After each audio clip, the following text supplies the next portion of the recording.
네, 안녕하십니까. 깐센클럽 강재훈입니다.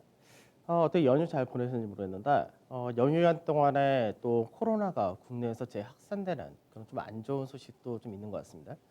우선 이제 우리가 생각했던 부분이 지난주 금요일 날 시장을 좀 생각을 해봐야 되는데 사실 지난주 금요일 같은 경우는 중국 증시라든지 뭐 미증시라든지 해외에서의 영향은 사실 없었다 하는데 그동안 시장을 끌고 왔었던 부분이 대부분 개인 투자자들을 중심으로 움직였었기 때문에 이 연휴를 앞둔 경계 감각 그리고 신용 잔고가 많다는 부분 그리고 미중 간의 고위급 회담이 예정이 됐었기 때문에 거기에 따른 경계감이 시장에서 금요일 날 하락으로 나타났다 됩니다.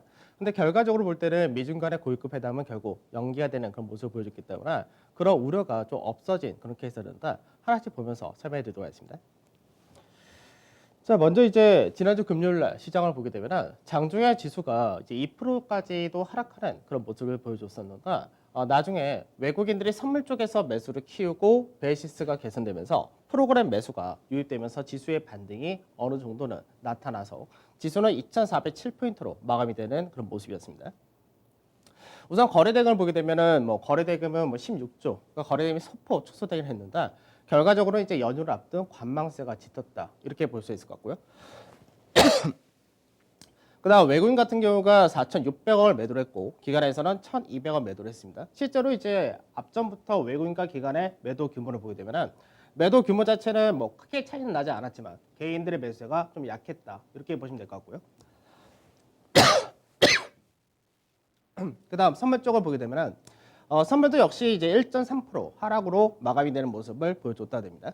다만 이제 외국인 같은 경우가 선물에서 대규모의 매수를 하면서 베이시스를 장중에 개선시키는 그런 모습을 보여줬는데 그러다 보니까 외국인들의 누적 순매수는 33,000개억으로 다시금 만기 이후 최고치를 나타내줬다 됩니다. 그러면 외국인 같은 경우는 현물 쪽에서 매도를 했다가 되지만 실제로 선물 쪽에서는 계속해서 매수를 키우는 그런 모습이 나타나기 때문에 이 부분을 볼 때는 앞전에 6월달 만기 때까지 지수를 끌고 올라갔었던 그런 케이스와 비슷한 양상으로 전개될 가능성이 높다 될 것 같습니다. 그다음 코스닥 같은 경우는 하락을 좀 더 확대해서 마감이 되는 모습이었는데 코스닥은 이제 2.3% 하락해서 835포인트로 마감이 되었고 거래대금은 13조 8천억 큰 차이는 없었습니다. 우선 외국인과 기관의 매도라는 부분은 똑같은데 개인들의 투자 심리 자체가 좀 약해지는 모습을 보여줬었기 때문에 이 부분이 코스닥의 하락을 좀 더 확대한 모습을 보여줬다 되겠죠. 자, 그다음에 해외 증시를 봐야 되는데 해외 증시 같은 경우는 이제 전일 국내 증시가 휴장이었기 때문에 국내 증시를 제외하고 이틀 동안의 미증시의 흐름을 같이 봐야 되는데 우선 중국을 보게 되면은 중국 증시 자체가 이게 수장이 좀 안 되는데 중국 증시는 상당히 강하게 상승하면서 3,450포인트를 넘어가 있는 그런 상태가 되어 있습니다. 그래서 금요일 날도 중국 증시는 1%대 강세를 띄었었고 그리고 어제 같은 경우도 2%대 강세로 마감이 된 모습이었는데 가장 중요한 것은 미중 간의 고위급 회담이 원래 예정되어 있었는데 그 부분을 취소했다가 됩니다. 뭐 표면적인 이유로는 베이타이어 회의를 먼저 해야 되기 때문에 그래서 고위급 회담을 연기했다 이렇게는 얘기하는데 실제적으로는 미중 간의 앞전에 합의했던 부분에 대한 이행이 낮았던 그런 부분에 대해서 어느 정도 준비를 했다 이렇게 보시면 될 것 같습니다.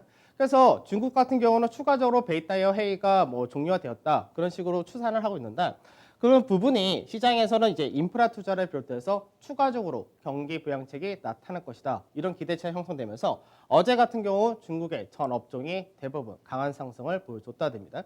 그 외적으로도 이제 미중 간의 고위급 회담이라는 불확실성이 어느 정도 연계해졌다라는 부분에서 외인들의 순매수 역시 확대되는 그런 모습을 보여줬다 됩니다.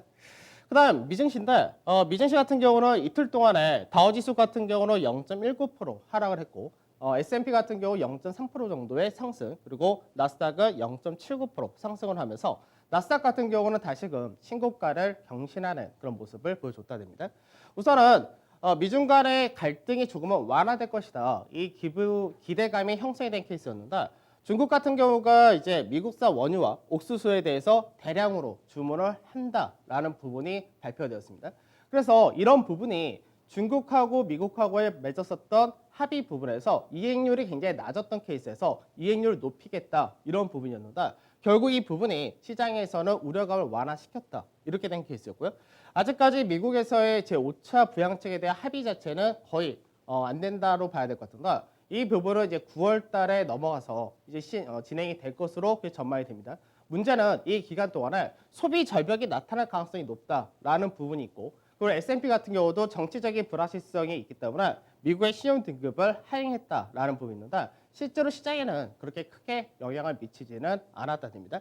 그래서 업종별로가 이제 강세를 띄었던 부분에서 우선 테슬라가 다시금 주가가 상당히 강하게 움직였던 케이스였는데, 테슬라뿐만 아니라 GM 같은 경우도 전기차에 대해 향후 모멘텀을 같이 받으면서 자동차가 전반적인 강세가 두드러진 그런 케이스였고요. 헬스케어라든지 소매 판매라든지 이런 쪽에서도 마찬가지로 이제 뭐 온라인 쇼핑이나 이런 쪽에 대한 기대치가 다시금 형성되는 모습을 보여줬다 됩니다. 반도체 역시 강한 반등을 나타내줬다 되고요.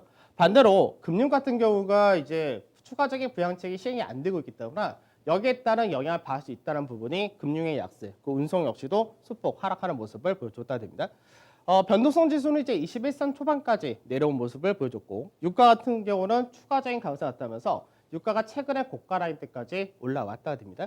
그리고 MSCI 코리아 인덱스는 이틀 동안의 이제 흐름을 보게 되면 국내 증시가 금요일 날 하락했었기 때문에 금요일 같은 경우는 1% 정도 하락했었다가 이제 어제 같은 경우 다시 상승이 나타나면서 이틀 동안 결국 0.12% 상승으로 마감이 되었습니다. 그래서 국내 증시가 금요일 날 하락분을 어느 정도 회복할 가능성이 상당히 높다가 될 것 같습니다.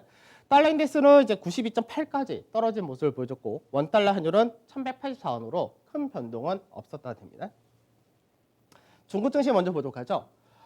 중국 같은 경우가 앞전에 7월 초까지 해서 상당히 가파른 급등이 나타나면서 추세를 돌파했었는데, 그 이후에 중국 같은 경우가 박스권에서의 흐름을 계속해서 나타내줬다 됩니다. 그래서 박스권에서 약 7주 동안의 흐름을 계속해서 위아래로 왔다 갔다 했었는데, 결과적으로 이제 하단 자리대에서 지지를 받았고 중간 마디대를 넘어간 그런 흐름을 보여줬다 되죠. 그래서 실질적으로 중국 같은 경우는 지난주와 지지난주 미중 간의 고위급 회담을 앞두고 경계감이 굉장히 강하게 작용이 됐던 케이스였는데, 이 부분이 어느 정도 해소됐다는 부분이 강세로 연결되면서 어제 같은 경우에 2.3% 상승한 3,440포인트 전후로 마감되었습니다.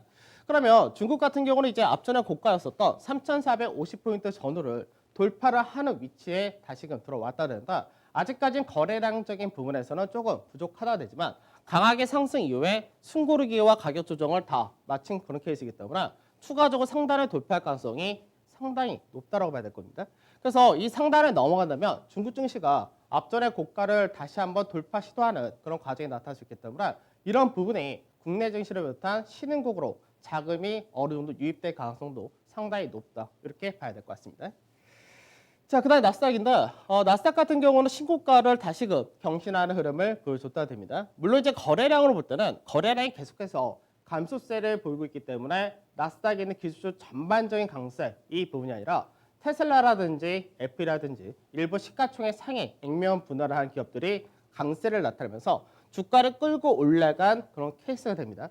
그래서 여전히 이제 미국의 기술주라든지 이쪽에서는 계속해서 고평가 논란이 나타날 수밖에 없는 그런 상태이지만, 앞전에 얘기했던 대로 애플의 액면 분할하고 테슬라가 액면 분할하고 그 외적인 시총이 높아진 여러 기술주들의 액면 분할을 하게 된다면 추가적으로 지수가 빠지기보다는 어느 정도 계속해서 받쳐지거나 그런 개별 종목들의 모멘텀이 이래서 지수를 좀 더 끌고 갈 가능성도 배제할 수 없다 됩니다. 그래서 메리트적인 부분에서는 미국의 나스닥이라는 이쪽은 여전히 밸류가 굉장히 부담스럽다라는 부분은 동일하지만, 그렇다 해서 가파르게 지금 현재는 떨어진 모멘텀도 없다라고 봐야 될 것 같습니다. 자, 그다음 S&P 지수부터 가죠. S&P 지수 같은 경우는 이제 연중 고가였었던 3,386포인트를 아직까지는 돌파를 하지 못한 모습이지만 이 라인대도 조만간 돌파할 가능성이 상당히 높다가 되는 케이스입니다. 그래서 미증시에서 보게 되면 나스닥이 신고가로서 좀 더 강한 모습이지만 실질적으로는 S&P가 더 안정적으로 꾸준하게 올라가는 케이스를 보여준다 됩니다. 특히나 시장에서 펀드 자금의 이유를 좀 살펴볼 필요 있는데, 펀드 자금을 보게 되면 이제 지난주 12일 기준이 되는데, 미국을 비롯해서 유럽이라든지 글로벌 선진 시장 이쪽으로 자금이 굉장히 크게 유입이 되었다 됩니다. 그래서 그 전까지는 계속해서 미국 내에서의 자금이 유출되는 그런 모습을 보여줬다가 다시금 미국 내에서 자금이 유입되는 그런 모습을 보여줬다 그런데, 이 부분은 테슬라의 액면 분할이라는 부분도 있지만 시장에서 약간은 성향이 틀리다고 봐야 됩니다. 앞전까지는 미국에서 펀드 자금이 유입될 때 3월달 이후부터 6월달까지는 주로 헬스케어라든지 언택트 이런 쪽을 중심으로 들어왔었다면 최근 들어온 쪽에서는 산업재해와 IT, 즉 경기와 관련된 쪽으로 자금이 유입된다라는 부분이 있기 때문에 이런 부분이 실질적으로 미증시에서 어느 정도 수급적인 부분에서도 안전핀 역할을 할 수밖에 없다가 되는 것이고 산업재를 중심으로 움직였다는 얘기는 말 그대로 경기를 중심으로 봤다는 얘기이기 때문에 이 부분 역시도 국내를 비롯해서 글로벌 전반적인 경기 관련이 모멘텀을 받을 가능성도 높다가 되는 케이스입니다. 물론 이제 아직까지는 이제 아시아를 비롯한 일본을 제외한 아시아 신흥국 같은 경우 유출이 지속적으로 나타나는 모습이지만 앞전에 중국이 굉장히 가파른 강세를 보였을 때 대규모의 자금이 들어왔던 거를 생각한다면 중국 증시 자체가 어느 정도 불안 시세에 완화되고 추가적인 기대치가 강하게 움직이는 시장에서는 결국 국내 증시로도 패시브 자금이 유입될 가능성이 높아진다 이렇게 볼 수 있을 것 같습니다. 그래서 수급적인 부분에서가 그동안 시장에서 계속해서 조정에 대한 우려가 상당히 많았던 그런 부분이 어느 정도 다시금 자금이 유입이 되고 들어오는 섹터 자체가 경기 관련으로 들어온다는 부분을 체크를 해야 될 것 같습니다. 자, 그 다음에 MSCI 코리아 인덱스인가? MSCI 코리아 인덱스는 이미 64에서 65라는 박스권 상단 자리를 돌파한 상태가 되었고 이 자리대에서 지지 테스트를 받는다 하더라도 실제 조정폭은 크게 나타나지 않는다고 됩니다. 그래서 박스권을 돌파하고 지지를 받아주는 과정을 1주나 2주 정도는 거칠 수가 있을 것으로 보인다. 그 이후에는 추가적으로 박스권 기본 마디폭을 더 열 수가 있는 그런 케이스이기 때문에 이렇게 될 경우는 2018년도의 고가 라인대를 역시 돌파 시도를 할 가능성도 상당히 높다 됩니다. 그래서 이번 주와 다음 주 같은 경우는 시장에서 강하게 추가적인 상승이 나타난다도 가능하고 조정을 받는다 하더라도 조정폭 자체는 그렇게 크게 나타날 가능성은 낮다. 이렇게 보시면 되겠죠. 그 다음 시장에서 지수가 많이 올라가다 보니까 상당히 이제 시장에 대한 부담감을 가질 수밖에 없는 것은 사실입니다. 다만 앞전에도 말씀드렸듯이 국내 증시 자체가 자산가치 1.0배를 넘어섰다는 이야기는 그동안 국내 증시가 10년 동안 10년 넘게 그동안 평가를 계속해서 저평가를 받던 부분이 재평가를 받을 수 있는 계기가 된다라고도 말씀드렸는데 지금 보게 되면은 신흥국과 선진 증시의 펄을 가지고 우리가 생각을 할 때 지금 현재 국내 증시의 위치를 볼 때 선진 증시 대비했을 때는 약 한 20% 정도 할인을 아직까지 받고 있는 그런 케이스가 되는 거고 신흥 증시 내에서도 아직까지 코로나라든지 여러 가지 문제가 발생한 국가들이 워낙 많기 때문에 그들 같은 경우는 주가 자체가 반대로 더 못하는 그런 케이스입니다. 그에 비해서는 국내가 조금 더 강하게 움직였다 됩니다. 그렇다 하더라도 실제로 신흥증시 대비해서 밸류가 높다 해봤자 약 3% 정도의 수준이기 때문에 여전히 국내 증시 자체가 선진국의 평가를 받으면서 수급이 신흥국이다 이렇게 되는 케이스라는 점을 감안한다면 실제로 국내 증시가 절대 비싸지 않다는 케이스고 선진국 대비해서는 아직까지 20% 이상의 할인을 받고 있다는 부분을 생각한다면 국내 증시가 지금 올라왔다 해가지고 단순하게 굉장히 비싸다 이렇게 해석할 필요는 없을 것 같습니다. 자, 지난주 금요일날 시장 보도록 하죠. 지난주 금요일날 시장은 이제 수급적인 부분이 가장 두드러졌다가 되겠죠.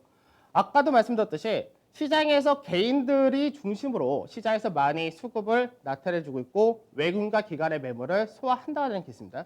그러다 보니까 개인들의 투자 심리가 약해질 수밖에 없는 구간에서의 차익이 좀 떨어졌다고 보면 될 것 같은데 우선적으로 지수가 거래소가 1.2% 그리고 코스닥이 2.3%라는 하락을 나타내줬다 되고 전반적으로 하락을 했다가 됩니다. 다만 하락이 가장 컸던 쪽은 결국 이제 2차 전지라든지 그동안 많이 올랐었던 종목군들을 중심으로 해서 하락이 나타났던 케이스였고 가장 강세를 보였다 된 쪽이 의류 쪽인데 의류 같은 경우는 그동안 이제 코로나에 대한 직접적인 피해주 이런 식으로 해석이 되면서 시장에서 반등 자체가 굉장히 약했던 쪽이었었는데 지난주 같은 경우가 상당히 지난주 금요일 날도 상당히 강하게 움직였다 되고 그 외적으로 이제 조선 쪽 같은 경우도 수주가 중심이 되는 쪽이기 때문에 아직까지 수주가 이제 앞전에 카타르에서 더 많이 받는다 되긴 했지만 본계와 체결까지 이어지지 않은 상태에서 하반기에는 그래도 수주가 확연하게 더 확대될 것이라는 기대감이 형성된 케이스.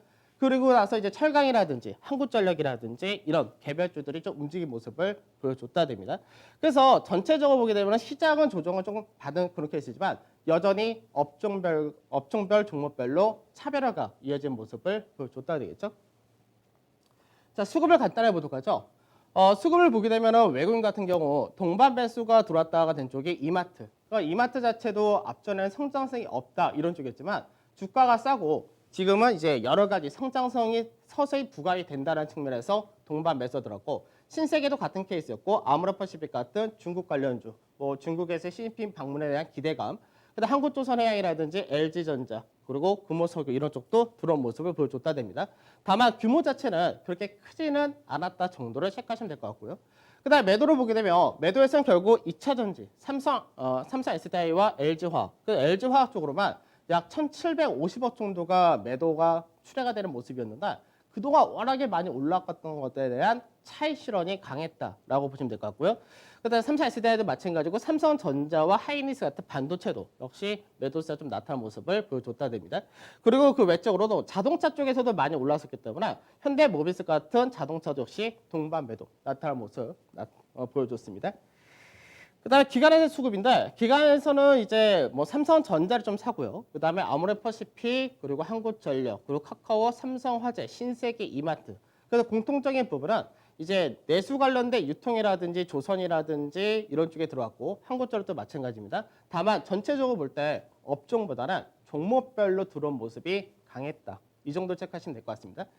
그다음 매도에서는 역시 2차 전지를 중심으로 그동안 많이 올라갔었던 SK케미칼이라든지 SK이노베이션이라든지 현대차 같은 많이 오른 종목군들을 중심으로 차익실현 역시 동일하게 나타난 모습을 보여줬다 됩니다. 그래서 지난주 수급을 보게 되면 지난주 같은 경우가 역시 외국인과 기관은 동반 매도라는 부분은 차이가 없었다 되죠. 그래서 외국인과 기관이 동반 매도를 했고 개인이 매수하는 구조는 거의 변동이 없었는데 여기서 이제 하나가 차이가 있었던 부분이 금융투자에서의 프로그램이 상당히 강하게 들어온 모습을 보여줬다 됩니다. 그래서 금융투자에서의 프로그램 매수는 선물과의 베이시스 부분도 있었고 옵션 만기라는 특성도 있었기 때문에 그런 부분에서 금융투자가 매수가 들어왔기 때문에 이 부분이 앞으로 더 들어올 거냐 아니면 단기적으로 들어온 만큼 다시금 출회가 될 거냐 그 차이가 있는데 아까도 말씀드렸듯이 외국인들의 선물 쪽에서의 누적 매수가 상당히 많은 그런 규모를 나타내준다는 점에서 선물 쪽에서 어느 정도 지수를 끌고 견인할 가능성이 높다 될 것이고 선물을 갖고 끌고 간다가 될 경우는 베이시스가 개선된다는 부분을 생각한다면 추가적으로 금융투자에서의 매도가 강하게 출회되는 가능성은 좀 더 낮다라고 보시면 될 것 같습니다. 그 다음에 코스닥 같은 경우 외국인 기관 전체가 다 동반 매도한 모습을 보여줬다 되고요. 그리고 이제 선물 쪽에서 메인들이 5,000개 정도 순매수하는 모습을 보여주면서 결국은 투신권이 다시금 선물 쪽에서 누적이 매도가 커진 그런 케이스였는데 이 부분은 3월 달에서 6월 달까지 시장에서 움직였던 그 흐름과 거의 차이가 없다라고 보셔도 될 것 같습니다. 그래서 오히려 시장에서 선물을 끌어올리고 투신권에서 매도가 많은 만큼 쇼 커버링을 나타낼 가능성도 상당히 높다가 되겠죠. 그래서 실제로 지난 한 주 동안의 시장에서의 등락률을 보게 되면 가장 강하게 움직였다 보험이었습니다. 삼성생명과 삼성화재 이런 쪽을 중심으로 해서 보험주 대위 전반적인 강세에 띄었는데 실적이 좋았던 부분도 있었지만 삼성생명법에 대한 기대치 이런 부분도 있었고 그 다음에 이제 자동차라든지 유틸리티, 유통, 의료 전체적으로 상당히 강한 흐름을 보여줬다 되죠. 그래서 어떻게 보면은 시장에서 이쪽을 중심 움직였다 이렇게 되면은 경기 관련인데 경기 관련이 아닌 그 외적인 쪽에서도 상당히 강한 모습을 보여줬다 됩니다. 그래서 이런 쪽도 실질적으로는 그동안 워낙에 저평가 이런 부분을 봤던 쪽이었습니다. 실적 발표 이후에 추가적인 앞으로 좀 더 좋아질 것이다라는 기대감도 형성되었고 싸다라는 인식이 시장에서 강하게 움직였다 이렇게 보시면 될 것 같습니다. 그래서 오히려 시장에서 저평가된 쪽으로 매기가 많이 흘른다 되다 보니까 상대적으로 강세에 띄었었던 2차 전지라든지 인터넷 게임 그리고 제약 같은 성장주가 상대적인 약세를 보였다 이렇게 보시면 되겠습니다. 자, 종합주가지수 한번 보도록 하죠. 종합주가지수 지수 주간상으로 보게 되면 우선은 종합주가지수가 시장에서 2,450이라는 자리대 전후를 시장에서 저항을 인식했다야 됩니다. 그래서 이 가격대가 실질적으로는 이제 2017년 말에서 2018년도까지 해서 지수가 고가를 만들었었던 가격의 중간 마디인데 실제로 이 가격대가 매물대로서는 거의 마지막 저항대다 이렇게 말씀드렸습니다. 그래서 저항 자체를 이 자리에서 받았다 된다. 그렇다고 해서 밑으로 크게 빠질 자리가 현재는 크게 나타나지 않는다는 부분은 동일하다 됩니다. 그러면 전체적으로 볼 때는 앞전에 2250이라는 자리대가 상단으로 만들었었고 밑에 2200짜리 정도를 박스권을 만들었기 때문에 결국 지금 현재 움직이는 박스권은 2300에서 2600의 박스권의 중간 마디 정도 이렇게 생각하시면 될 것 같은데 하단에서 지지테스트 한번 받을 가능성은 여전히 높다 됩니다. 다만 하단 지지를 받는다 하더라도 추가적으로 아주 강한 지지가 하락이 나타나기보다는 이번 주 같은 경우는 한 2345에서 2460. 그러니까 지난주에 고가 라인대를 다시 한번 돌파 시도도 가능하다가 되는 것이고, 빠진다 하더라도 큰 폭의 하락은 제한된다. 이렇게 보시면 되겠죠. 그래서 시장이 어느 정도 하락도 제한되고 상승도 제한된다. 이렇게 되는데, 아까 처음에 말씀드렸던 펀드 자금의 흐름이라든지 중국에서의 강세, 미중 간의 고위급 해답에 따른 우려감이 완화가 된 그런 케이스이기 때문에 실질적으로는 시장에서 좀 더 윗자리에 무게가 실린다 됩니다. 다만 한 가지 주의를 할 부분은 국내에서의 코로나가 재확산된다는 부분, 이게 진정이 되지 않고 더 확산이 되게 될 경우는 국내의 경제 성장률이나 이런 부분이 예전에 전망했던 것보다 조금은 떨어질 가능성이 높기 때문에 그렇게 될 경우는 조정폭이 나타날 수 있다 정도 생각하시면 될 것 같습니다. 자, 그 다음에 코스닥인데, 코스닥 같은 경우는 전체 박스의 중간 마디대를 이제 지지를 받아주느냐, 이 부분이죠. 그래서 실질적으로 보게 되면은 코스닥 같은 경우가 이제 올해 작년 대비해가지고 약 26% 이상을 상승했다. 실제로 30%까지 상승을 했다가 축소된 케이스입니다. 그러다 보니까 코스닥에서가 신용이 많다는 부분과 그리고 성장주 중심의 시장이라는 부분에서 최근의 트렌드하고는 조금은 안 맞는다. 이런 분위기인데, 그러다 보니까 박스권의 중간 자리에서 이제 지지를 받아주느냐, 이 부분이 중요하다가 될 겁니다. 그래서 전체적으로는 750에서 뭐 930포인트의 박스권인데, 여기에 중간 마디 자리가 810에서 830 정도 되기 때문에 이 라인대를 지켜주느냐가 상당히 중요하다가 될 겁니다. 자, 그래서 해외 증시 같은 경우는 이제 중국 같은 경우가 오히려 미중 간의 고위급 해당 연계에 대한 불확실성을 해소했고 인프라 투자 확대한다. 그래서 내수 부양을 더 그대로 키운다는 기조를 확인했다가 되는데, 그러다 보니까 중국 같은 경우는 앞전에 고가 라인대 3,450포인트 전후를 돌파할 가능성이 있다가 되는데, 그래서 이틀 동안에 3% 이상의 급등을 보였기 때문에 승부를 하게 될 경우는 3,380, 그 상단자에 넘어가게 될 경우는 직전의 고점을 돌파할 가능성이 높다 될 것이고요. 미증시는 펀드 자금이 다시금 재유입이 된다는 부분은 있는데 역시 밸류메이트는 굉장히 없다 됩니다. 다만 아까도 말씀드렸듯이 일부 대형 기술주들의 종목별 흐름이 좀 더 이어질 수도 있고, 그 다음에 가치주 모멘텀이 좀 더 확대될 가능성도 상당히 높다 될 겁니다. 그래서 미증시 같은 경우는 21일 날, 이번 주 금요일 날 옵션 만기일이 있는데 여기서 변동성을 키우느냐 정도만 체크하시면 될 것 같고, 여전히 글로벌 증시는 동조화가 되면서도 차별화가 이어진다는 점에서 국내 증시 메리트는 여전히 높다는 것은 변동이 없습니다. 다만 코로나 재확산 우려 하나가 새롭게 들어왔다는 부분만 체크하시면 될 것 같습니다. 그래서 국내 증시 같은 경우는 제한적인 박스권 구간에서의 종목별 업종별 차별화가 이어질 가능성이 높은데, 뭐 오늘 같은 경우 다시금 언택트 관련 쪽에서도 강세에 띄울 수 있겠지만 전체적인 큰 흐름은 크게 변동이 없다고 보시면 될 것 같습니다. 그래서 코스피 같은 경우는 2,345에서 2,460이라는 밴드 동일하게 잡고 하시고요. 다만 이제 신용 잔고라든지 잔고 비중 이런 것들을 좀 체크하시면은 거래소는 아직까지 신용 잔고라는 이런 것들에 대한 부담이 크지는 않다 되지만 코스닥이 좀 높은 그런 상태이기 때문에 코스닥은 지지 여부가 굉장히 중요하다. 똑같을 것 같습니다. 그래서 아까도 자금 자체가 산업재, 경기 관련으로 많이 들어온다고 했었는데 국내에서도 조선건설, 해운 이런 쪽을 같이 보셔야 될 것 같고, 철강이라든지 뭐 순수화학이라든지 중국 관련된 인프라 투자, 연결 쪽도 같이 보셔야 되고, 자동차 같은 경우도 부품과 같이 더불어 보셔야 되는데 아침에도 처음에 말씀드렸듯이 테슬라만 전기차 모멘텀 받는 것이 아니라 GM이라든지 다른 완성차 쪽도 같이 받고 있다는 거를 체크를 하셔야 되겠죠. 디스플레이도 같이 보셔야 되고 전체적으로는 저평가 실적주를 중심으로 본다는 관점 동일하게 가시면 될 것 같습니다. 자, 이번 주는 이제 어제가 휴일이라서 4거래밖에 없긴 한데 그래도 시장 자체에 대해서 비관적으로 보실 필요는 없을 것 같고 성공 투자하시고 저는 내일 찾아뵙도록 하겠습니다. 감사합니다.